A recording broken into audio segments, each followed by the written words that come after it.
Halo guys, proyek besar sudah selesai. Sekarang hari-hari kami harus menjalankan proyek-proyek kecil. Ini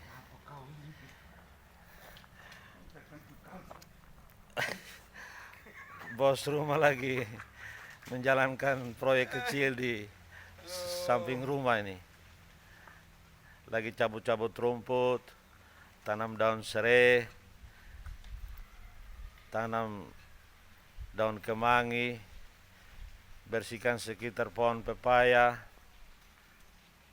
dan tanaman bumbu-bumbu dapur lainnya.